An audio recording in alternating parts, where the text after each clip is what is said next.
আমরা আজকে গণিতের একটা ম্যাজিক খেলবো, ঠিক আছে? ম্যাজিকটা হচ্ছে সবাই ইচ্ছে মতো একটা সংখ্যা নিবা। কি করবা? হ্যাঁ, একজনে যে সংখ্যাটা নিবা অন্যজনে সেই সংখ্যাটা নিবা না। সবার সংখ্যা কি হবে? আলাদা আলাদা। ইচ্ছে মতো যে যার মতো সংখ্যা নিবা, ঠিক আছে? নিয়ে আমরা তারপরে এই ম্যাজিকটা খেলবো। সবাই ইচ্ছে মতো একটা সংখ্যা খাতায় লেখো।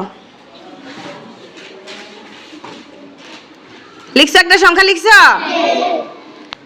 ওই সংখ্যাটার সাথে 6 যোগ করো সবাই। যে সংখ্যাটা লিখছো ইচ্ছে মতো ওই সংখ্যার সাথে 6 যোগ করো।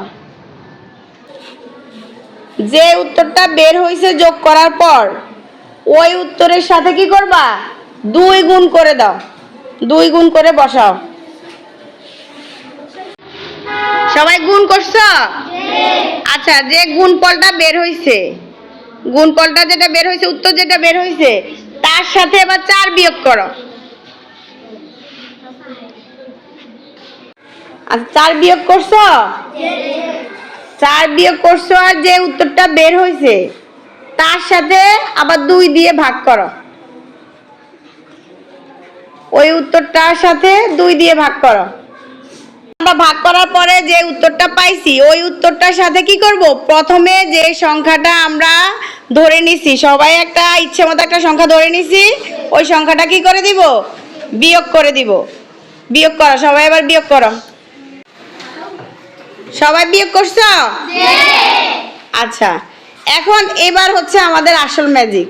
এবার বলো তো কার উত্তর কত হয়েছে?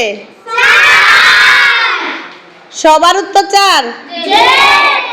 এটাই আমাদের ম্যাজিক। দেখি তোমার কত হয়েছে? 4। গুড। তোমার 4 কত হয়েছে? 4। তার মানে সবার উত্তর কত হয়েছে? তাহলে এই ম্যাজিকটা বুঝছো? দেখো, আমরা কিন্তু সবাই ইচ্ছে মতো একটা একটা সংখ্যা নিছি না? কিন্তু যখন আমরা 5টা ধাপে করছি, প্রথমে কি করছি? যোগ, তারপরে করলাম কি? গুণ, তারপরে বিয়োগ, ভাগ, আবার শেষে বিয়োগ। এখন সবার আলাদা আলাদা সংখ্যা, কিন্তু আমাদের সবার সাথে কি উত্তরটা কি হয়েছে? মিলে গেছে। মিলে গেছে। এটাই হচ্ছে ম্যাজিক।